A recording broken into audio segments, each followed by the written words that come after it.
Joachim thought Anna was inappropriate for reasons that no one could understand at first glance. It wasn't just about her isolation or her eccentric behavior, but something deeper. Something he couldn't put into words. He saw in her a flaw, a disconnection from the world that he couldn't justify, but that tormented him. At all costs, he wanted to change her personality, believing that if she conformed to the standards, she would finally find peace. But what exactly he saw as wrong with his daughter remained a doubt, an enigma he had never been able to unravel. At 20 years old, Anna was still a young woman who stood out as different. Since childhood, her behaviors had always been peculiar. While other girls her age engaged in social interactions and followed expected norms, Anna preferred solitude. She liked sitting quietly in a corner, observing the world from a distance, as if she understood it in a way others could not. Her mind was an intricate labyrinth, and she rarely shared her thoughts with anyone. The feeling of detachment was constant, as if she were always on the fringes of other people's experiences. Her father, Joachim, had always tried to understand his daughter, but the unease he felt about her never went away. As Anna grew older, he noticed that she isolated herself even more, and her lack of interaction with others seemed to increase. She was in a limbo between childhood and adulthood, lost between who she was and who the world expected her to be. Joachim worried, but he didn't know how to help. When Anna turned 20, Joachim received a proposal that could be the solution to his daughter's struggles. He had heard about an experimental treatment, a neuroscientific approach aimed at altering the personalities of people who had difficulty adapting socially.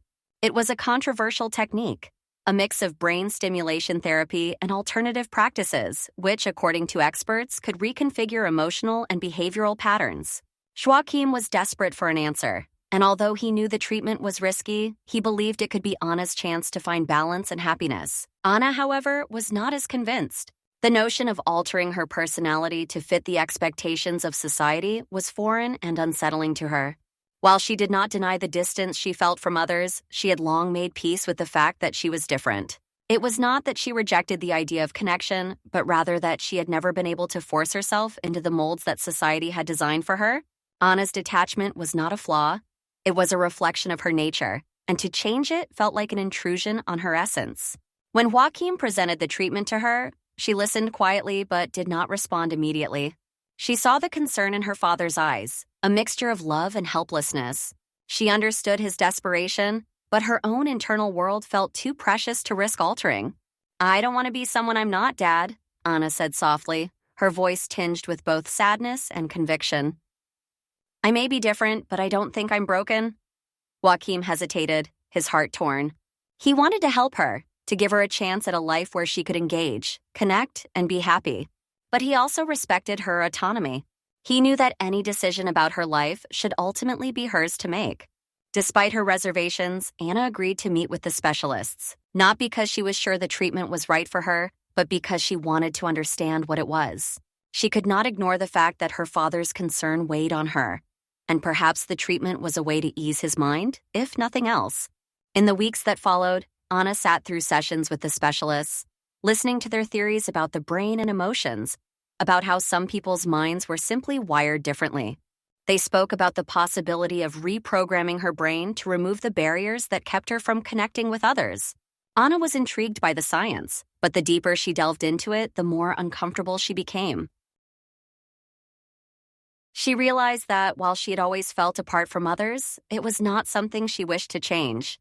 Her solitude was not a prison. It was a space where she found clarity and peace.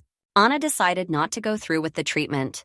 Instead, she chose to continue her journey of self-discovery, embracing her own pace and rhythm.